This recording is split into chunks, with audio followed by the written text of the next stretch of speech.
Super Supportive by Sleyca. Chapter 71. Where's the Really Sharp Knife? Another 2 weeks blurred past. Neha's schedules filled half of Alden's days, and his own side projects more than filled the rest of his time.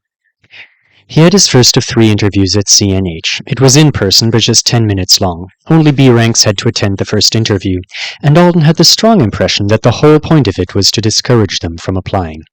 The questions had all walked a razor's edge between professionalism and insult. Do you think your disadvantages will prevent you from being a valuable part of a hero team? How will you keep up with coursework designed for people more super-abled than you? What will you do if you spend the next several years of your life pursuing this only to be unemployable as a superhero? Joke's on you, thought Alden, while his mouth spouted a pre-prepared statement about how he would never give up on his dreams. I'm just here for the best government-funded avowed education on the island. Unemployment is so far down on my worries list these days that you can't scare me with it. The questions weren't personalized. He knew because they didn't ask anything about the commendation or his time on the Triplanets. No way that was getting left out of the real interviews that were coming up next month. Alden's entrance timing was going to be a little awkward. He was too late for the quarter schedule classes starting in October, but waiting until January to start the new quarter was a waste of time. So, once he jumped through all the hoops and hopefully became a student, he'd be polishing off the second half of classes he was confident in and taking their final exams for credit. And he'd be auditing some others, so that he'd be better prepared for them when they started back up. It would work out. For obvious reasons, avowed schools were set up to slot in new kids year-round. Alden was getting the usual package of avowed life orientation classes out of the way at least. They were all offered in some form at the dorm. He'd already done the 3 on basic Artonian etiquette. He was concerned about how basic it was, for his fellow students' sakes, but he guessed it was different for most of them. If you were only getting summoned half a dozen times in your life, did you really need to do a deep dive into alien culture that was fairly good about accommodating other species on its own end of things? Yes. The others didn't agree with him, though. It was mostly the rabbits and the other people with specific subclasses known to be popular with the Artonians who took the extra etiquette classes. Them and the alien fans. Alden skipped out on those since they weren't required, and he'd covered way more with his friend Kleepak. But he still had to attend 5 sex ed lessons with Gustavo and a right counselor named Gretchen, in a large auditorium full of teenagers in various states of hilarity, mortification, and horror. Once you got over the subject matter, you could appreciate the necessity of the things. Even the first 2 classes, which were the Earth-focused ones, were kind of important. A lot of people came from cultures where sex education wasn't standard, and nobody came from a culture where the superhuman version of it was standard. The slides, because of course there had to be a slideshow, said petrifying things like, "That spell impression doesn't work there," and "Stat differences matter more than you think they do." By the time they reached the interspecies lessons, Alden felt like he'd gained an amazing new power. I am no longer capable of feeling embarrassment, he thought, staring at a slide that was just a picture of a Grivik, with the word "no" written on it in 12 major languages. I hit some lifetime maximum a while back, and now blushing is a thing of the past for me. Apparently it wasn't the same for his fellow victims. I don't want to be here, Paolo hissed. What kind of crazy person needs to know this much? Why do I have to be here? Several of the other rabbits Alden had been sitting with during his wonderful bonding experience were nodding agreement. It's because the pH level of your partner is almost important as their clear and undeniable consent, said Alden, pointing at a slide that said exactly that. Everyone stared at him. He marveled at how much he did not care. I'm made of steel, he told Bo on one of his daily phone calls. He was on another rental bike, on his way to meet with a parkour club Bobby had introduced him to. They were mostly low-ranked brutes, but not all. The group was welcoming and really eager to share the discipline with newcomers. Alden wasn't amazing, especially without his trait active, and nobody minded. It was fun. I've been forged by Gretchen and Gustavo into something beyond immortal, and I am now untouchable. Also, Jeremy and I are finally going to get to hang out together soon. You're the worst for not joining us. After parkour, he sat on a bench along an oceanside walkway and ate his lunch. Natalie Quire was officially his personal chef. His fridge was full of meals and snacks in individual containers. She'd bought a label maker, and she used it to stick motivational quotes to each one, along with the nutritional content. As part of their agreement, she got a massive shopping budget so that she could master new ingredients. He was eating a lot of things he'd never eaten before. So good, he thought, holding back a moan as he dug into an insulated container full of hot lentil bolognese and pasta. How can it be this good and still be healthy? There was a small container full of herbed oil to go on top of it, and a ginger matcha protein drink, and a side salad with the fruits and vegetables chopped into perfect rainbow-colored cubes. Alden was bleeding money for this sort of treatment, and he did not mind. Video call from 2763rd General Evil Art, Artona 1, connection fee waived. Must be the weekend on the Triplanets. Answer, he said after swallowing a mouthful of food.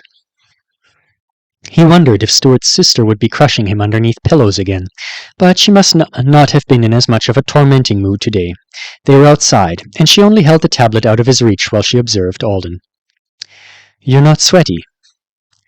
Not at the moment, he agreed. It was 50 degrees and windy. After Parkour Club had broken up for the day, he'd thrown on the cable-knit sweater Dragon Rabbit had gotten for him. My brother wants to talk to you again. I want to talk to him too. She tilted her head.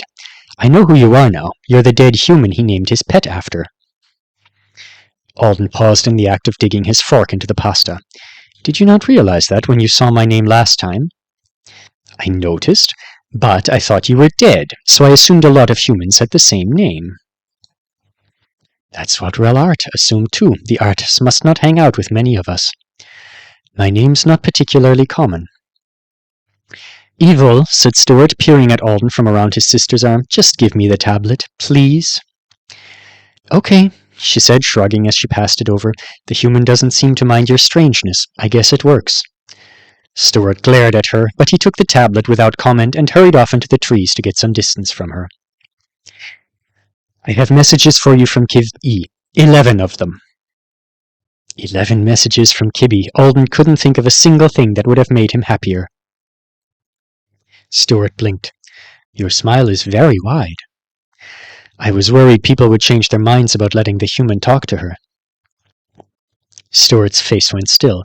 Alden realized he'd been too honest, and then, wonder of wonders, Stuart navigated the two of them around a point of social awkwardness all by himself. I figured out why you enjoy the word hyecht so much. You've been watching a lot of children's shows. Did you actually like the good child genre? I always found those stressful when I was young. How can you tell? I didn't view your messages from the girl, but she gave each one a very long title so that you could sort them by subject. She wants to talk to you about those shows, demons, the videos of the ocean you sent her, recipes for something she calls stripy birthday goo, and your evil cat? Cat, said Alden, grinning broadly. Kibby pronounced it a little funny. My evil cat. Oh, he stared off into the distance for a second, then he said, a common small pet on Earth.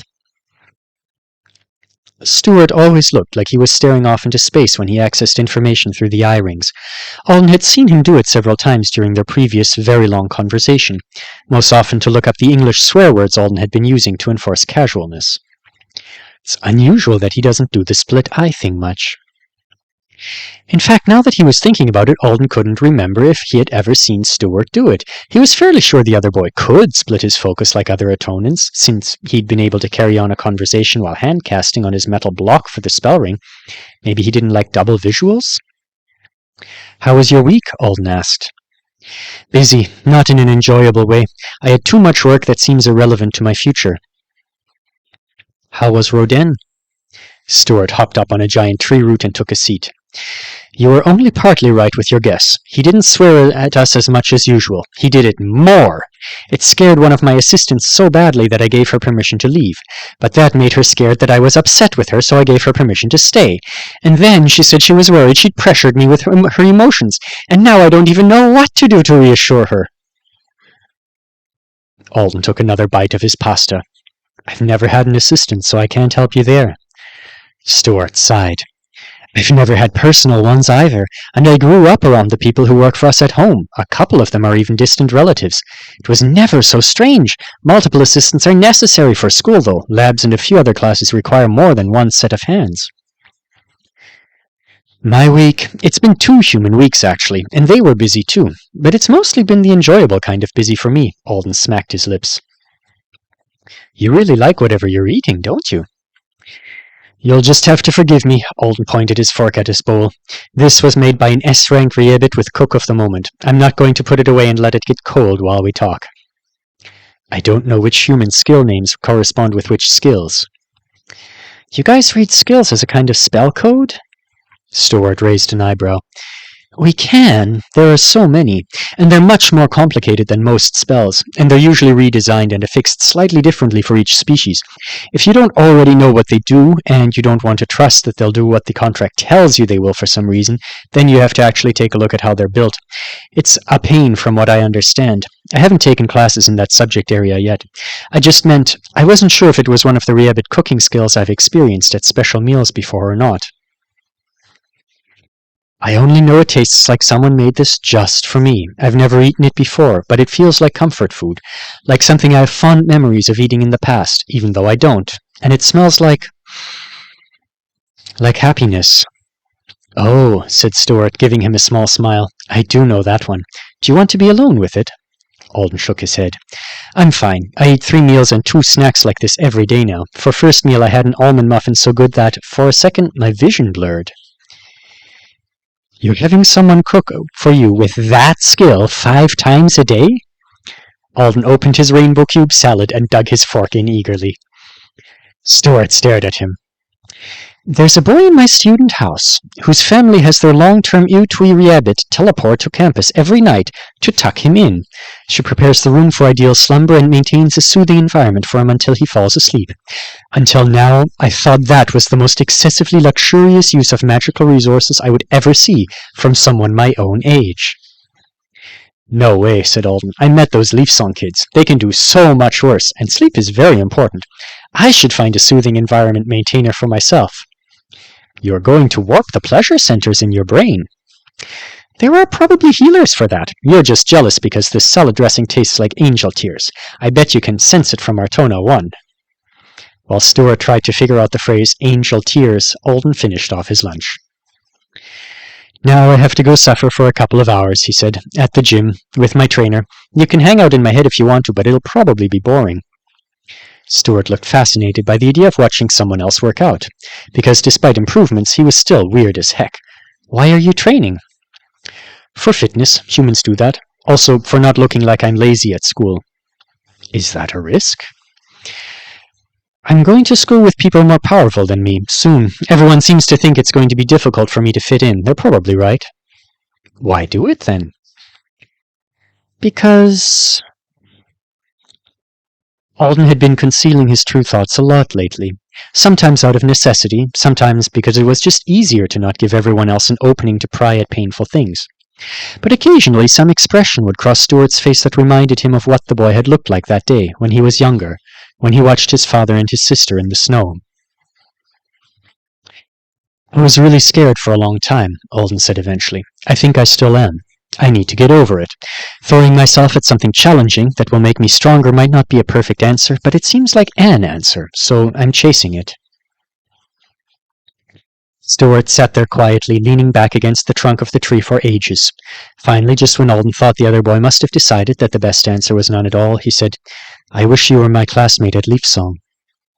I think that one would be too much of a challenge for me.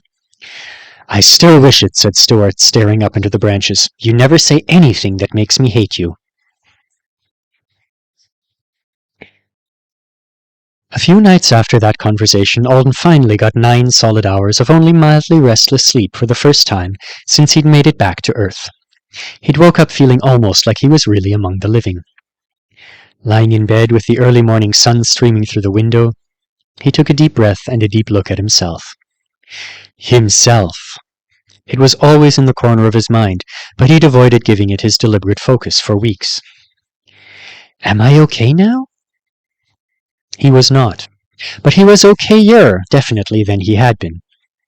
For the first time, he traced the new edges of his skill on purpose.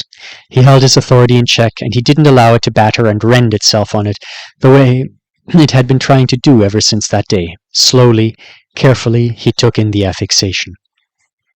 It was bigger, stronger, a bit more complicated, new buttons to press. He was both less and more than he had been when he left the lab behind. That's all right, he told himself. It's not only a bad thing. A portion of him was still free, more than there had been right after the binding, he thought, though maybe that was just reason seeing things more clearly than his emotions had. Enough to cast a spell with? Alden thought so.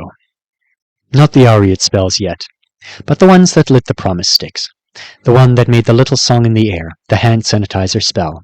They had been his. He wanted them again. But I don't think that's the best way to start back. He put a lot of thought into it while he took his time getting dressed. Starting back with the kitty wizardry, which he craved and knew he was going to love just as much as he had before, was a mindset problem. Do you want to hate your skill more than you have to? She'd asked him that. And he didn't. He wanted to like it, like the other Avowed did, or at least be proud of it, or get some little thrill from it, like he had before he'd known. Assuming he passed his upcoming second interview, he had just a little more than 2 weeks before he'd be required to use his powers for Selena North High's talent and combat assessments.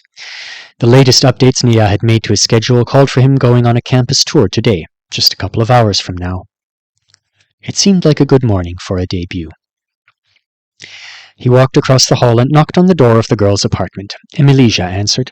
The other rabbit was in her pajamas still, and she wore a suspicious look until she saw him. Oh, it's just you. Harsh. I thought you were one of the stalkers. She tucked a strand of dark hair behind her ear. You're not a stalker. You're the bad person who stole our chef. She still cooks for you guys. Not nearly as often. Alden smiled. Is there still vegan ice cream stuff, and is Hadiza in? Hadiza! Emilia shouted, stepping aside to let Alden in. The thief wants you! In the girl's apartment, there was Emilia with her chipped paint skill, the girl with the Taylor environment. There was Emilia with her chipped paint skill, the girl with Taylor environment, Natalie, and Hadiza. The Nigerian rabbit was a B rank, like Alden. She had a skill that made small objects more beautiful. It wasn't like Taylor environment or the haircutting. She didn't have to do or arrange anything by hand. She just pointed at things the size of a shoebox or smaller, and, whatever they were, they got more aesthetically pleasing in a dozen tiny ways. It was a fun skill to watch work, one of those that really looked like magic.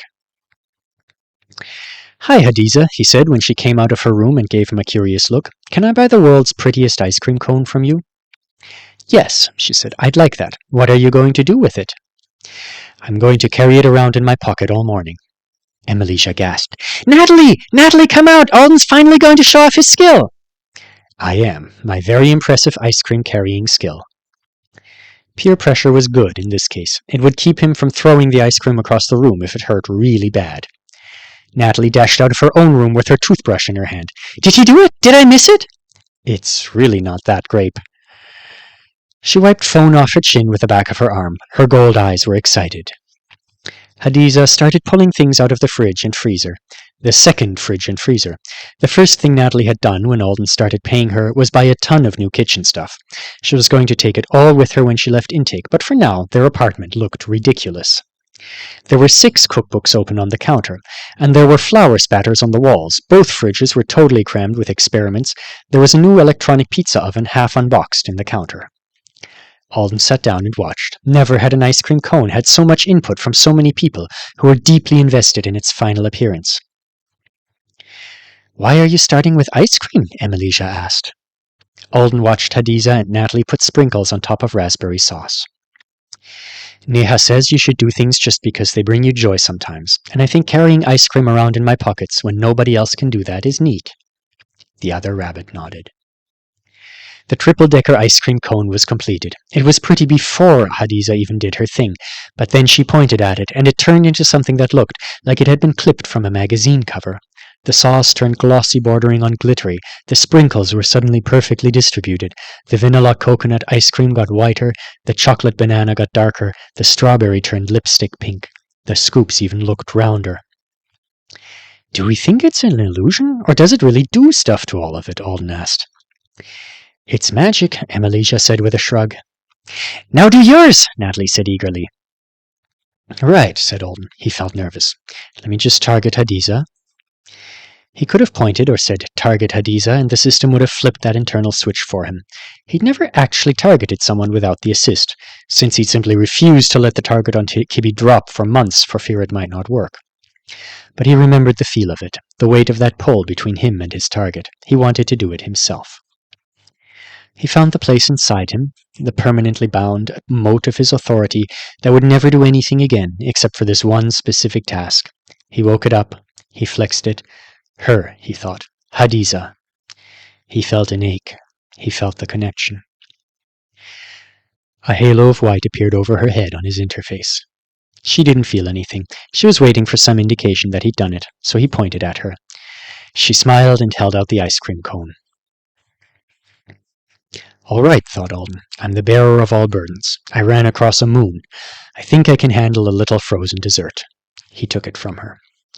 He wrapped his skill around it, consciously, deliberately. It worked just like it was supposed to. Of course. His bound authority was still oversensitive, but it did its job flawlessly. He slid off the school. The damn carriage rule is still in effect. I'm going to work on breaking that down as soon as possible. Did it work? It did, said Alden. Sorry it doesn't look very impressive. He glanced down at the preserved ice cream. Then he shoved it into the pocket of his hoodie and walked around their living area with it before pulling it out and revealing that it was totally unharmed. They applauded, and then, I'll get the blowtorch, Natalie cried. Excuse me? It's just a little one, for creme brulee and meringue. That would be fine, but it probably wasn't going to feel good. Can I slap it? Emilicia asked, heading toward Alden with her hand outstretched. Where's the really sharp knife? Hadiza muttered. Were they always this violent? Alden wondered, looking down at his for their chance ever since I told them I could carry bombs.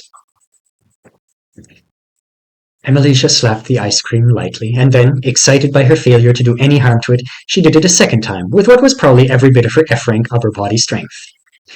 Ow! She said, shaking her bright red palm. You should meet my friend Jeremy. The slap was nothing. There wasn't really an increase in pain or even difficulty. Alden had detected it, even with his eyes closed. He would have known something had impacted his object. But there was nothing at all like, well, what did you expect? A girl slapping your preserved object to feel like a chaos assault on Kibby? Curious, he let the girls experiment. The knife was fine. The blowtorch was fine. It was just a little baby blowtorch like she'd said, but still. So this is what powering up the skill does for you. Can I hit it now? Natalie asked, flipping a meat hammer in one hand. That depends, said Alden wearily. You're an S rank. You didn't... What's your strength stat? That's sweet. He thinks you look like that naturally. Alden didn't, but just because she clearly put the lion's share of the free points she would have gotten in as an S into appeal, that didn't necessarily mean she put all of them. I put all my extra points in appeal, Natalie said cheerfully. I am stronger, because it's more appealing if you move well, and that takes strength, but it's nothing crazy. Okay, she walloped the ice cream and then laughed excitedly when the hammer flew out of her hand and across the room. This is the best! Let's take him upstairs and see if the Meisters can break it. There's that girl with the katana. I have to go on a tour now, said Alden, grinning in spite of himself. You scary people need to leave me alone. He tucked the ice cream into his pocket and left. He waited until he was out on the street to say, System, ditch the targeting assist and the halo. I don't need it. The point of light that represented Hadiza's location winked out. He could still feel where she was. He focused on the preservation for the rest of the morning. It was so easy. Despite the pain, it was just so much easier. And when he pulled his triple-decker ice cream cone out of his pocket in the middle of the tour and finally ate it, earning a few curious looks from the other people in the group, he did feel a little bit cool.